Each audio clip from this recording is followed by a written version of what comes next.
और बच्चों कैसे हो? बढ़िया हो? अच्छे हो? Good morning. देखो बताओ, आपके अपने राजनीति विज्ञान से चल रही है विश्व राजनीति। इस राजनीति विज्ञान के 2 लेसन कंप्लीट हो गए आपके।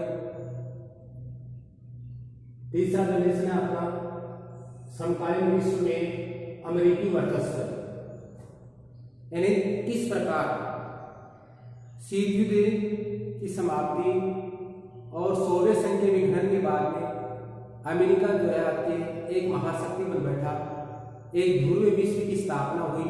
ये बात आपने पिछले अध्याय में देखी, पढ़ा आपने, समझा आपने। ये जो वर्चस्व की बात है, ये अमेरिका की केवल अकेला एक जो महाशक्ति बन बैठा या अकेला महाशक्ति बना, इसी वजह से जो आपकी वर्चस्व की स्थापना नहीं हुई। अगर अमेरिकी वर्चस्व की हम बात करें तो अमेरिकी वर्चस्व की जो शुरुआत है वो आपके बहुत पहले ही हो चुकी थी।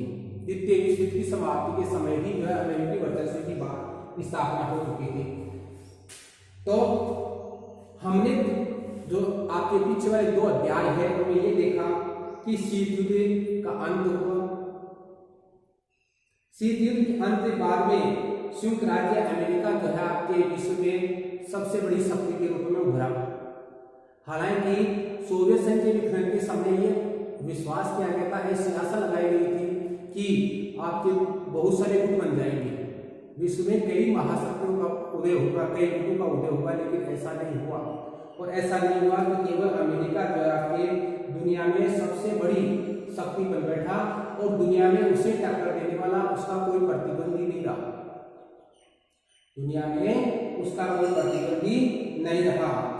अमेरिकी प्रभुत्व या एक ध्रुवीय विश्व का दौर कहा जाता है इसको, जब द्वितीय विश्व युद्ध के बाद में अमेरिका जो है आपके एक महाशक्ति बन बैठा और उसको टक्कर देने वाला या उसका कोई प्रतिद्वंदी नहीं रहा, तो इस दौर को ही जो है आपके एक ध्रुवीय विश्व या अमेरिकी वर्चस्व का दौर कहा जाता है। तो वर्तमान में अमेरिकी वर्चस्व का दौर जो है चल रहा है।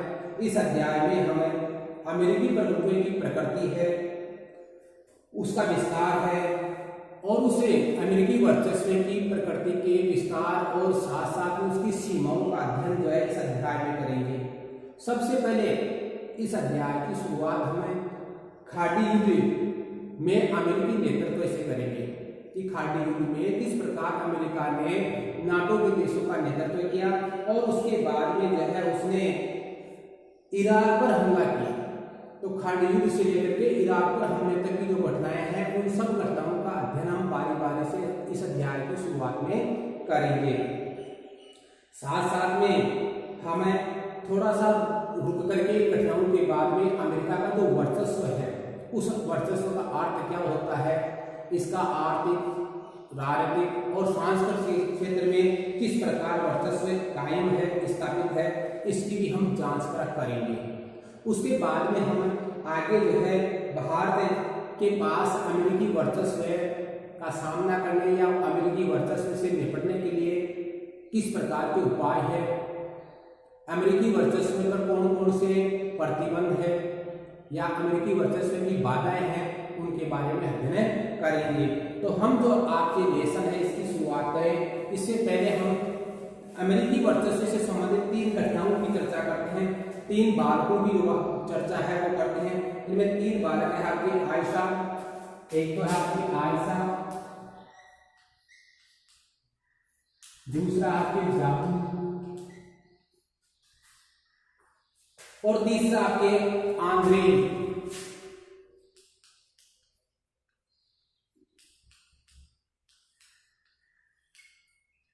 इन तीनों के बारे में हम पहले चर्चा करते हैं और हम इस लेसन के अंत में ये समझेंगे कि तीनों किसी न किसी रूप में अमेरिकी वर्चस्व के शिकार हुए हैं।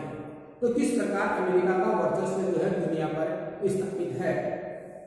तो देखो आपके बगदाद की बात करें तो बगदाद के छोर पर कायम जो है आपके एक स्कूल में आयशा पढ़ती है और आयशा की घटना लेते हैं, ये कहां से है, बगदाद से है। बगदाद के एक छोर एक साइड है, वहां पर एक स्कूल है, उस स्कूल की छात्रा है ये, है ना। ये पढ़ाई लिखाई में बहुत ही अव्वल और होशियार है। कौन? आयशा बहुत ही होशियार है। और ये आगे पढ़ाई करके विश्वविद्यालय की पढ़ाई करने के बाद में ये डॉक्टर की पढ़ाई करके और डॉक्टर बनने की इच्छा रखती है। 2003 में अमेरिका के जब हमले हो रहे थे, उन हमलों में आयशा अपने साथियों के साथ किसी ठिकाने पर, किसी स्थान पर छुपी हुई थी।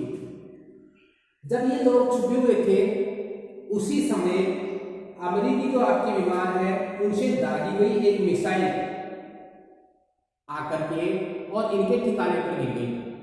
इनके ठिकाने पर, जहां पर आयशा और उसके मित्र छुपे हुए थे, उस ठिकाने पर जो है अमेरिकी विमानों द्वारा या अमेरिकी लड़ाकू विमानों द्वारा दागी गई मिसाइल आकर के गिर गई। उस मिसाइल से चोट डालने पर आयशा की एक टांग चली गई, वो विकलांग हो गई। क्या हुई? विकलांग हो गई, उसकी एक टांग चली गई। अब देखो आप ये, जब टांग चली गई तो उसके बावजूद भी आयशा का जो डॉक्टरी का जो सपना है, डॉक्टर बनने का सपना है, वो जो है आपके कम नहीं हुआ। वो आज भी डॉक्टर बनने का सपना रखती है, वो डॉक्टर बनना चाहती है। लेकिन उसका मानना है कि जब तक वो डॉक्टर नहीं बनेगी, जब तक कि विदेशी सेना उसके देश को छोड़ करके नहीं चली जाएगी। अमेरिका और उसके नेतृत्व या संगठन के जो देश है, उन देशों की सेनाएं यहां से नहीं चली जाएगी, तब तक जो है वो डॉक्टर नहीं बनेगी। बाकी उसकी इच्छा डॉक्टर बनने की है। दूसरी बात आती है आपके डरबन, दक्षिणी अफ्रीका। दक्षिणी अफ्रीका का देश है डरबन, यहां का रहने वाला है आपके कौन? जाबू, एक प्रतिभाशाली कलाकार है। जाबू कौन है? प्रतिभाशाली कलाकार।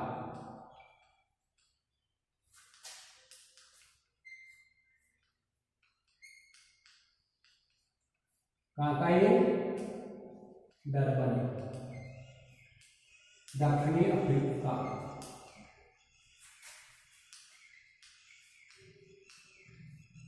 दक्षिणी अफ्रीका में डरबन का रहने वाला है और ये विद्यार्थी पढ़ाई करता है, लेकिन एक साथ साथ में प्रतिभाशाली कलाकार भी है। प्रतिभाशाली कलाकार भी है और इसकी चित्रकारी है वो पारंपरिक जो है आपके पारंपरिक पुरातन जो कहते हैं हमें जनजातियां है, पारंपरिक जनजातियां जिसको कहते हैं पारंपरिक जनजातियां, पारंपरिक जनजातियां। जो पारंपरिक जनजातियां हैं, परंपरा से जो जनजातियां बनी हुई है, उन जनजातियों की जो रीति रिवाज है उसका असर इसमें दिखाई देता है। तो पारंपरिक जनजातीय कला है उसके पास में, यानी जनजातियों की जो आपके वेशभूषा है, रहन सहन है, आपके संगीत है, नृत्य है, ऐसी जो कलाएं हैं, उन कलाओं को वो क्या करता है अपने चित्रकला में लिखता है, इसमें डालता है चित्रकला में, चित्रकला में स्थान देता है। कौन? जाबू। जाबू चित्रकला में उनको क्या करता है? स्थान देता है। इस प्रकार वो एक पारंपरिक जनजातियों की जो जीवनी है उसको अपनी चित्रकला में प्रकट करता है, अपनी चित्रकारी में प्रकट करता है। तो ये चित्रकार है, कौन है? चित्रकार है, चित्रकला चित्रकार। कौन? जाबू।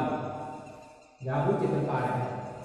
अब देखो जाबू क्या करना चाहता है? आगे आर्ट लेना चाहता है और आर्ट लेकर के अपनी पढ़ाई करना चाहता है और अपना स्टूडियो बनाना चाहता है, जबकि उसके पिता चाहते हैं कि वो MBA की पढ़ाई करे। MBA यानी व्यवसाय में मैनेजमेंट करने का, मैनेजर का काम करना, मैनेजमेंट ऑफ बिजनेस MBA की पढ़ाई करे, मैनेजमेंट और बिजनेस मैनेजमेंट का काम सीखे और उसकी पढ़ाई करे, क्योंकि उसके पिता का व्यवसाय है और पिता चाहता है कि उसके व्यवसाय को बढ़ाने के लिए जागू क्या करे, मैनेजमेंट की पढ़ाई एवं MBA की पढ़ाई करे, ये चाहता है। जबकि जागू क्या पढ़ना चाहता है कि आर्ट लेना चाहता है और आर्ट में वो जो आपकी अपनी कला को सीखना चाहता है, चित्रकार की जो कला है, चित्रकारी है, उसको और निखारना चाहता है। और इस वक्त के बाद में वो अपना स्टूडियो बना करके, स्टूडियो खोल करके और अपनी जो प्रतिभा है उसको लोगों के सामने प्रकट करना चाहता है, ये उसकी इच्छा है। युवा आदेई पर ये आपके ऑस्ट्रेलिया का है, ऑस्ट्रेलिया।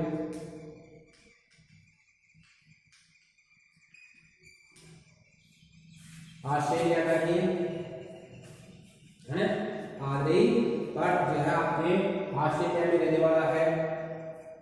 उसके माँ बाप जो है आपके किसके, आदेई के, आदेई के माता पिता ये जो है आपके आप्रवासी है, आप्रवासी यानी दूसरे देश से आकर के रहने वाले, तो ऑस्ट्रेलिया में किसी दूसरे देश से आकर के रहे हैं।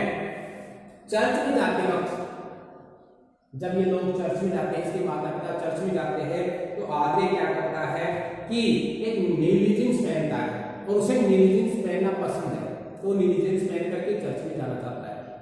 लेकिन जब आदे ही नीली जींस पहनता है तो और उसकी माँ उसको देखती है तो आप इसे भाग जाती है और उन दोनों के बीच में बहस होने लग जाती है। कहने का मतलब आदे जो है आपके नीली जींस पहन करके और अपने आप को स्वतंत्र महसूस करता है, वो कहता है कि मेरे लिए कूल है, यानी अनुकूल, अच्छी है और मैं इस नीली जींस को पहन करके स्वतंत्र महसूस करता हूं। ऐसा जो है आपके आदे अपनी मां को कहता है, जबकि मां ये चाहती है कि वो शालीन कपड़े पहने, नीली जींस नहीं पहने। तो ऐसी बहस होती है। तो आदे का पिता जो है वो आदे की मां को समझाता है, वो कहता है कि जब हम लोग लेनिनग्राड में रहते थे, लेनिनग्राड कहाँ है, सोवियत रूस में, रूस का जो आपके सेंट पीटर्सबर्ग नाम सुना हो आपने, सेंट पीटर्सबर्ग, ये जो शहर है ये रूस का एक प्रसिद्ध शहर है। इस प्रसिद्ध शहर को 18 जिलों में बांटा गया है। कितने जिलों में, 18 जिलों में। प्रशासनिक सुविधा अपने जयपुर को भी 4 जिलों में बांट रखा है, अपने जयपुर को भी 4 जिलों में बांट रखा है, वो प्रशासनिक सुविधा के जिले होते हैं। तो ऐसे जो है आपके सेंट पीटर्सबर्ग को 18 जिलों में बांट रखा है। ये एक प्रसिद्ध शहर है आपके काका रूस का। इस शहर जो 18 जिले हैं उन जिलों में से एक जिला है आपके लेनिनग्राड, काका पीटर्सबर्ग जो शहर है उसका एक जिला है लेनिनग्राड, यानी इसी पीटर्सबर्ग का हिस्सा है ये। यहाँ पर जो है आपके आदरे के माता पिता रहते थे। तो आदरे का पिता कह रहा है किसको, आदरे की माता को, कि जब हम लेनिनग्राड शहर में रहते थे तो हम भी क्या करते थे, अपने जवानी के दिनों में जो जींस है, जींस पहनते थे, हाँ, तो जो कपड़े हम पहनते थे उनको आप याद कीजिए और उन्हीं हमारा जो पहनावा था, हमारा जो शौक था, उसी शौक के कारण आज जो है आदरे क्या कर रहा है, हमारा ही अनुसरण कर रहा है। हम जींस पहनते थे, ये भी जींस पहनना चाहता है, तो ये हमारा ही अनुसरण कर रहा है। लेकिन मां नहीं मानती। अब बात आती है कि आदरे की अपनी मां के साथ बहस जींस को लेकर के होती है। आपके जागू को हर विषय, जागू को वह विषय जो आपके पढ़ना पड़ सकता है जिसको वो नहीं चाहता, जिसको उसके पिता चाहते हैं। MBA का विषय पढ़ना पड़ सकता है किसको, जागू को। आयशा की बात करें तो आयशा की जो आपकी टांग जाती रही, आयशा की टांग जाती रही आपकी, और ये चलने फिरने की फिर से कोशिश कर रही है, चलना चाहती है, फिर से डॉक्टर भी बनना चाहती है, लेकिन डॉक्टर कब बनना चाहती है, जब विदेशी सेनाएं वहां से चली जाए तब, है ना। तो अब देखिए आप, हालांकि आयशा के सौभाग्य की बात थी कि उसकी टांग तो चली गई लेकिन वो जीवित है। सौभाग्य की बात मानते हैं कि मिसाइल आकर के उनके पास गिर गई, वो जीवित है, तो सौभाग्य की बात है। लेकिन यहाँ पर हम इसे इन समस्याओं के बारे में एक साथ जो है आपकी चर्चा कैसे कर सकते हैं। तीनों की समस्या है, अलग अलग है, इनके बारे में हम चर्चा कर रहे हैं। तो ये तीनों की समस्याओं के बारे में एक साथ हम चर्चा कैसे कर सकते हैं, तो हम ऐसा कर सकते हैं। क्यों कर सकते हैं? क्योंकि इन तीनों की समस्या एक ही कारण से है। कौन सा कारण? अभी बताया मैंने आपके अमेरिकी वर्चस्व। तीनों आपके अमेरिकी वर्चस्व के ही शिकार है, किसी न किसी रूप में। आयशा, जाबू और आद्रे ये अमेरिकी वर्चस्व के ही शिकार है, इसलिए तीनों की घटनाएं एक साथ जुड़ी हुई है।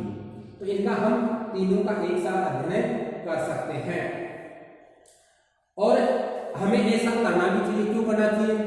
क्योंकि ये दोनों जो घटना है वो घटना अमेरिकी वर्चस्व से जुड़ी हुई है, एक ही घटना से जुड़ी हुई है।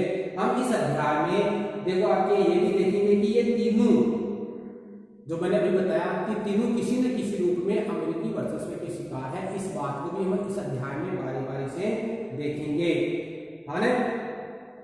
आयशा, जाबू और आद्रे, इसकी चर्चा पर हम बाद में करेंगे। इसकी चर्चा अभी हम क्या करते हैं, यहाँ पर रोकते हैं, और आगे चल करके जैसे जैसे आवश्यकता पड़ेगी वैसे ही हम क्या करेंगे, इन तीनों की चर्चा पुनः करेंगे। तो आपको इस अध्याय में शुरुआत में ये जरूर ध्यान रखना है, जो मैंने अभी चर्चा की तीनों की बात की कि आयशा जो है बगदाद के एक किनारे एक और के स्कूल में पढ़ती है, पढ़ने में होशियार है, डॉक्टर बनना चाहती है, लेकिन जो आपके 2003 में जो अमेरिका द्वारा यहाँ पर हमला किया गया था, उस हमले में इसके साथियों के साथ ये जो आपके किसी स्थान पर छुपी हुई थी, और मिसाइल जो है गिरने से उसकी टांग चली गई। उसकी इच्छा डॉक्टर बनने की, कब?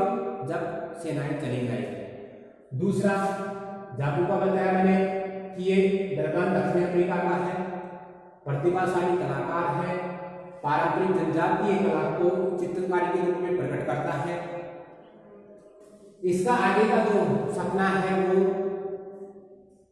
आर्ट से अध्ययन करने का या आर्ट विषय लेने का है, लेकिन इसके पिता व्यवसायी है और वो चाहते हैं कि जाबू जो है आपके MBA की पढ़ाई करे और उसके जो व्यवसाय है उसको आगे बढ़ाए। तीसरी बात आद्रे की हमने, आद्रे ऑस्ट्रेलिया में रहने वाला है, इसके माता पिता आप्रवासी है लेनिनग्राड के, और आगे जब आपके नीली जींस पहन लेता है तो उसकी माँ जो है उसकी आपे से बाहर हो जाती है। तो ये तीनों घटनाएं हमने पढ़ी है, इनको ध्यान में रखना आपको कि ये घटनाएं अमेरिकी वर्चस्व से कैसे जुड़ी हुई है, जिनको हम आगे अध्याय में जैसे जैसे आवश्यकता पड़ेगी उनके बारे में हमें चर्चा करते जाएंगे। लेकिन अमेरिकी वर्चस्व की शुरुआत कैसे हुई, आज यह विश्व में कैसे जो है असरमंद है, इसके बारे में चर्चा करेंगे अपन। तो अमेरिकी वर्चस्व की जो चर्चा है उसकी शुरुआत हम करेंगे। तो देखो हम इस पुस्तक में पहले बताया था मैंने, हम इस पुस्तक में संयुक्त राज्य अमेरिका की जगह केवल अमेरिका शब्द का या अमेरिकी शब्द का ही प्रयोग करेंगे। अमेरिका या अमेरिकी शब्द, अमेरिका या फिर अमेरिकी है, अमेरिका से संबंधित हो, अमेरिका से संबंधित कोई वस्तु होगी तो उसको अमेरिकी कहेंगे, नहीं तो आपके अमेरिका शब्द का ही प्रयोग यहाँ पर करेंगे। किसके लिए? संयुक्त राज्य अमेरिका के लिए, जो मैंने पहले बताया था। हालांकि अमेरिका जो आपकी शब्द है, अमेरिका शब्द जो है अपने आप में उत्तरी अमेरिका और दक्षिणी अमेरिका के जो महाद्वीप है उन महाद्वीपों की धमनी को प्रकट करता है। जो मैंने बताया था कि हम अमेरिका का नाम लेते हैं तो हमारे दिमाग में तुरंत आ जाता है उत्तरी अमेरिका और दक्षिणी अमेरिका। तो उत्तरी अमेरिका और दक्षिणी अमेरिका की जगह हम यहाँ पर संयुक्त राज्य अमेरिका के लिए क्या करें, अमेरिका शब्द का प्रयोग कर रहे हैं। तो ये बात यहाँ पर ध्यान रखनी है आपको, है ना। और यहाँ पर जो अमेरिका शब्द का प्रयोग संयुक्त राज्य अमेरिका के लिए कर रहे हैं, वो अमेरिका शब्द ही संयुक्त राज्य अमेरिका के वर्चस्व का प्रतीक है। किसका प्रतीक है? संयुक्त राज्य अमेरिका के वर्चस्व का प्रतीक ही अमेरिका शब्द है। इसलिए हमें इसके वर्चस्व को प्रकट करने के लिए यहाँ पर केवल अमेरिका शब्द का ही प्रयोग करेंगे। अब ये बात चर्चा करें, उसके पहले आप कहती है नई दुनिया की शुरुआत। नई दुनिया क्या, नई व्यवस्था की शुरुआत करें।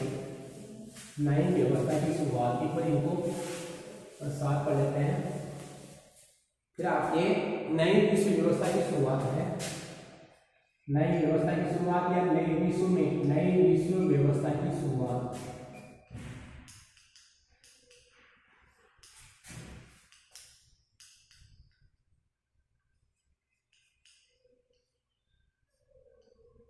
नई विश्व व्यवस्था की शुरुआत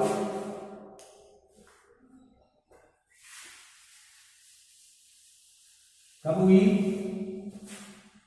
सोवियत संघ के विघटन के बाद में। सोवियत संघ का विघटन हो गया तो उसके बाद में नई विश्व व्यवस्था की जो आपकी शुरुआत हुई। तो देखो आपके सोवियत संघ के विघटन के बारे में हमने पीछे पढ़ा था कि 1991 में सोवियत संघ का विघटन हो गया था। तो ये विघटन की जो घटना है, इस घटना से हर कोई आश्चर्यचकित रह गया कि संयुक्त राज्य अमेरिका का बराबर प्रतिद्वंदी था, बराबर भी टक्कर लेने वाला था सोवियत संघ, वो अचानक कैसे जो है आपके बिखर गया। इस बात से हर कोई जो है दुनिया में आश्चर्यचकित था। एक महत्वपूर्ण शक्ति कौन? सोवियत संघ, जो अमेरिका के समक्ष खड़ी थी, उसका आज वजूद नहीं रहा, यानी वो आज मिट गई। इन बातों से दुनिया आश्चर्यचकित थी। दूसरी ओर अमेरिका जो है कि पूरी ताकत के साथ नहीं बल्कि बढ़ी हुई ताकत के साथ खड़ा है, बैठा हुआ है। किसके बाद में? सोवियत संघ के विघटन के बाद में। तो अमेरिका जो है आपके पूरी ताकत के साथ ही नहीं बल्कि बढ़ी हुई ताकत के साथ में खड़ा है। इस तरह जान पड़ता है कि अमेरिका के वर्चस्व की शुरुआत 1991 से हुई। 1991 में सोवियत संघ का विघटन हो गया। सोवियत संघ जो आपके एक महाशक्ति था, उसका आज वजूद नहीं रहा। परिणाम अमेरिका जो है आपके एक पूरी ताकत, अमेरिका पूरी ताकत के साथ ही नहीं बल्कि बढ़ी हुई ताकत के साथ खड़ा था। और जब अमेरिका 1991 में इस प्रकार खड़ा था या उसके बाद में आज पूरी ताकत के साथ जो है या बढ़ी हुई ताकत के साथ हमारे समक्ष है, तो इसका मतलब ये हुआ कि 1991 के बाद जो है आपके अमेरिकी वर्चस्व की शुरुआत हो गई, क्योंकि अमेरिका का प्रतिद्वंदी नहीं रहा। लेकिन ये सत्य नहीं है, सत्य क्यों नहीं है? हालांकि जरा आपके इसकी वर्चस्व की शुरुआत माने तो कुछ वहां पर शक्ति और बढ़ जाती है, उसका प्रतिद्वंदी नहीं रहता है। लेकिन अगर हम पीछे जाए, पीछे कहां पर है? द्वितीय विश्व युद्ध के अंत में 1945 में, तो वहां पर जो है जापान में डाले गए अमेरिका के जो आणविक बम थे, वो बम उसके वर्चस्व को प्रदर्शित करते हैं, उस वर्चस्व को प्रकट करते हैं। देखो रूस जो है आपके एक अंतरराष्ट्रीय संस्था थी, महाशक्ति थी, वो गायब हो गया था। एक हद तक यह बात सही है कि 1991 के बाद में जो है अमेरिका का वर्चस्व स्थापित हो गया, जो मैंने अभी बताया। लेकिन अभी मैंने ये भी बताया आपको कि अमेरिका का वर्चस्व 1991 से नहीं, उससे पहले जो है आपके कहां तक जाता है? द्वितीय विश्व युद्ध की समाप्ति अर्थात 1945 में अमेरिका द्वारा जापान पर गिराए गए आणविक बमों तक जाता है। और आणविक बम गिरा करके उसने ये बताने का प्रयास किया कि वो ही जो है दुनिया में शक्तिशाली है। तो देखो आगे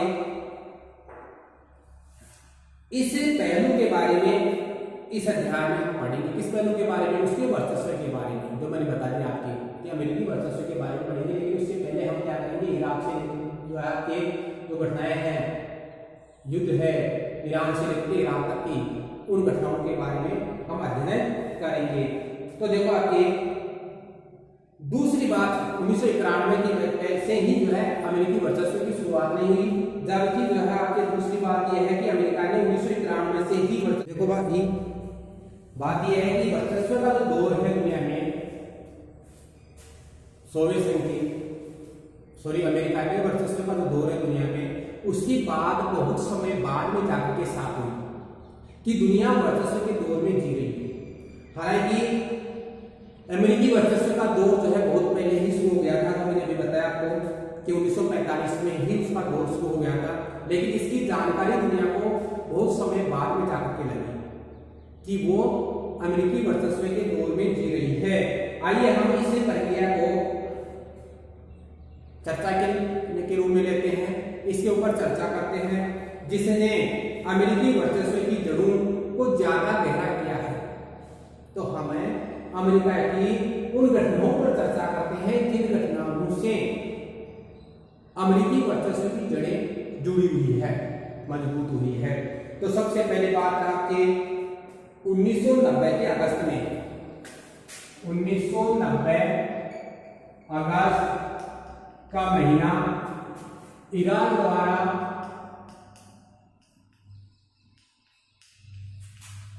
कुवैत पर हमला करना और कुवैत को अपने अधिकार में ले लेना।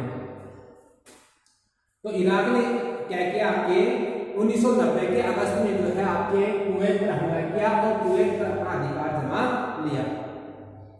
जैसे ही इराक ने कुवैत पर कब्जा किया, इराक को समझाने बुझाने की प्रक्रिया शुरू हो गई। राजनयिक जो प्रयास है, राजनयिक कोशिशें हैं, वो शुरू हो गई कि इराक किसी न किसी रूप में कुवैत को मुक्त कर दे। तो इस प्रकार राजनयिक जो प्रयास है वो जो है आपके सफल नहीं हुए। इराक ने दुनिया के किसी भी देश की कोई बात नहीं मानी और उसने कुवैत को मुक्त करने से इनकार कर दिया, मना कर दिया। ऐसे जब सारी कोशिशें असफल हो गई तो संयुक्त राष्ट्र संघ ने इराक के विरुद्ध बल प्रयोग की अनुमति दे दी। बल प्रयोग की अनुमति किसने दी थी? संयुक्त राष्ट्र संघ ने।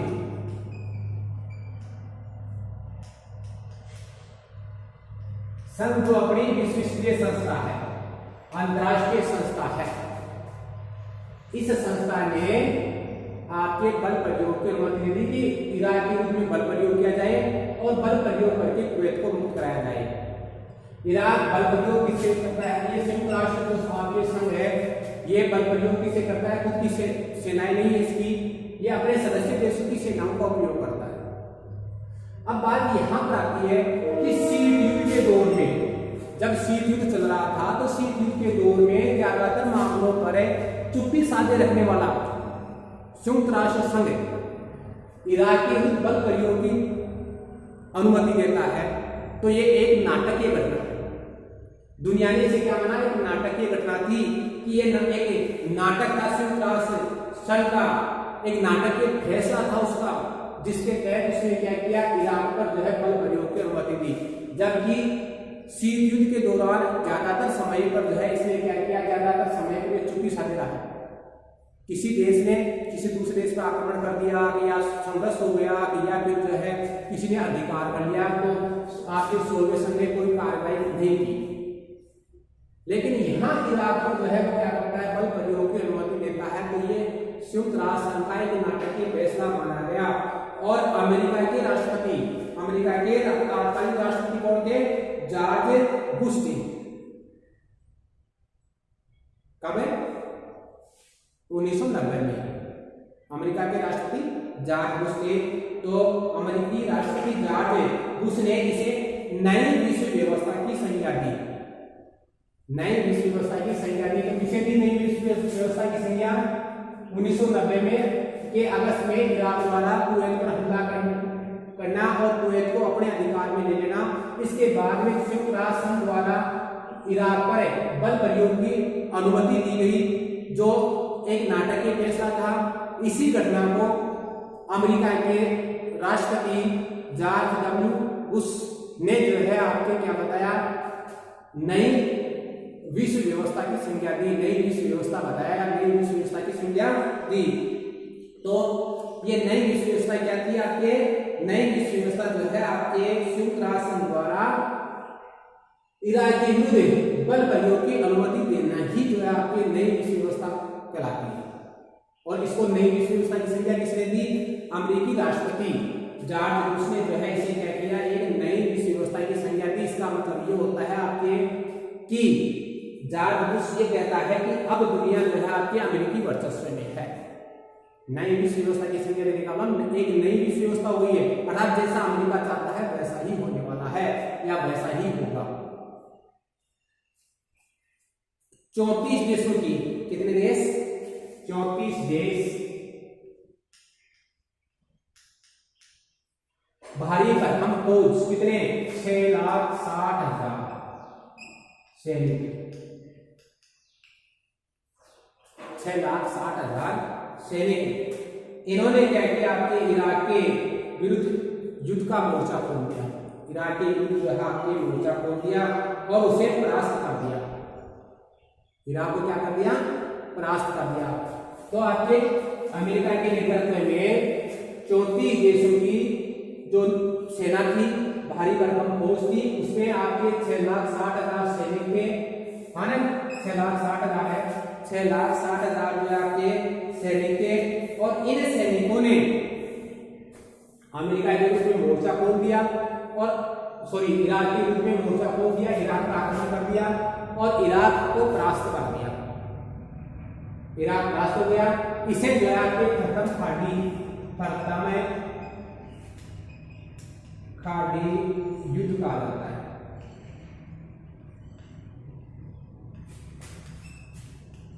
तो प्रथम खाड़ी युद्ध कौन सा था, 1990 में जो था आपके अमेरिका के नेतृत्व में 34 देशों की 6,60,000 सैनिकों द्वारा इराक पर किया गया आक्रमण, जिसमें इराक परास्त हो गया।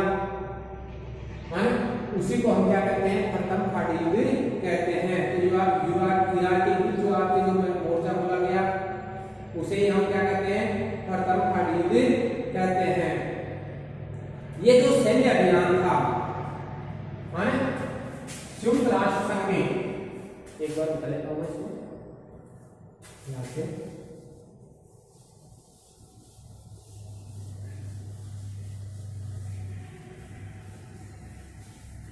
ये जो 34 देशों की सेनाएं थी, 34 देशों की सेनाओं का प्रयोग किसने किया था, संयुक्त राष्ट्र संघ के नेतृत्व आदेश से हुआ था। तो संयुक्त राष्ट्र संघ का यह अभियान था, किसके रूप में, इराक के रूप में।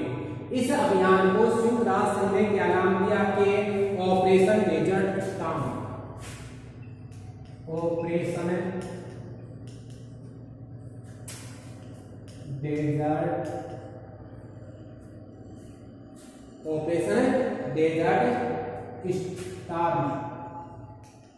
स्टॉर्म ये नाम दिया। तो आपसे परीक्षा में पूछा जाता है कई बार ऑपरेशन डेजर्ट स्टॉर्म क्या है। तो ऑपरेशन डेजर्ट स्टॉर्म जो है आपके सोवियत संघ द्वारा इराक के विरुद्ध की गई सैनिक कार्रवाई थी। सोवियत संघ बार बार याद आ रहा है, यहाँ पर सोवियत संघ नहीं है, संयुक्त राष्ट्र संघ है। तो ऑपरेशन डेजर्ट स्टॉर्म क्या है, आपके दोबारा समझना इसको, ऑपरेशन डेजर्ट स्टॉर्म संयुक्त राष्ट्र संघ द्वारा इराक के विरुद्ध की गई सैन्य कार्रवाई थी। इस सैन्य कार्रवाई को संयुक्त राष्ट्र संघ ने ऑपरेशन डेजर्ट स्टॉर्म नाम दिया, संज्ञा दी। हालांकि मैंने बताया था कि संयुक्त राष्ट्र संघ जो है आपके किसी देश के विरुद्ध सैनिक कार्रवाई करता है तो उसकी खुद की सेना नहीं होती है, वो सदस्य देशों की सेनाएं उपयोग लेता है। तो ये जो 34 देश थे वो संयुक्त राष्ट्र संघ के सदस्य देश है। वर्तमान में संयुक्त राष्ट्र संघ के जो सदस्य देश है वो 193 है, 193 देश हैं। ये 193 देशों में से जिन देशों को उसे समझे उनकी सेनाएं ले सकता है। तो यहाँ पर जाके प्रमुख जो नेतृत्व कर रहा था इस ऑपरेशन में, उसमें प्रमुख नेतृत्व अमेरिका कर रहा था। अमेरिका और के साथ साथ में 33 अन्य देशों की सेनाएं भी इसमें सम्मिलित थी, 34 देशों की सेनाओं में, है ना। तो यहाँ पर एक अमेरिकी जो अधिकारी था आपने, जो इस सेना का, इन सेनाओं का नेतृत्व कर रहा था, इसने बताया कि जो है इन सैनिकों में 75% अमेरिकी सैनिक थे, 75% अमेरिका के सैनिक थे। इसका मतलब ये जो आपके 34 देशों की सेनाएं थी उनमें प्रमुख रूप से अमेरिका के सैनिक थे, और वही क्या कर रहे थे, युद्ध का नेतृत्व कर रहे थे। वही क्या कर रहे थे, युद्ध का नेतृत्व कर रहे थे। हालांकि इराक के जो राष्ट्रपति थे सद्दाम हुसैन थे, और सद्दाम हुसैन ने कहा था इस जंग के लिए, इस युद्ध के लिए, कि ये 100 जंगों की एक जंग होगी, 100 युद्धों का एक युद्ध। 100 जंग का मतलब युद्ध, लड़ाई, तो 100 जंगों की एक जंग साबित होगी, लेकिन ऐसा नहीं हुआ। 100 जंगों की एक जंग साबित होने का अर्थ होता है कि एक और तो जो है आपके 34 देश के संयुक्त राष्ट्र संघ के आदेश के अनुसार, निर्देश के अनुसार, या उसके बल प्रयोग की अनुमति के बाद में अमेरिका के नेतृत्व में 34 देश थे, और उधर इराक अकेला था, इराक अकेला था। तो यहाँ पर 100 जंगों का मतलब हो गया 34 देशों की सेना के सामने एक जंग, इराक की अकेले की जंग। तो इधर तो आपके 34 देशों की सेना है, इधर एक जंग यानी इराक की अकेले की सेना है, और इनमें जो है इराक विजयी होगा। ये बात कहना किसकी थी, इराक के जो शासक थे सद्दाम हुसैन, उन्होंने ऐसा कहा था, है ना। लेकिन ऐसा नहीं हुआ। इराक की सेनाएं जल्दी ही जो है कुवैत से हट गई, और कुवैत को क्या कर दिया गया, मुक्त कर दिया गया, कुवैत मुक्त हो गया। इसके आगे का जो लेसन था, इसके आगे ये बताया कि इसे खाड़ी युद्ध को क्या क्या नाम दिया गया, कौन सी संख्याएं दी गई, वो आपको अगले जो लेसन है उसे अगले पीरियड में बताएंगे आपको।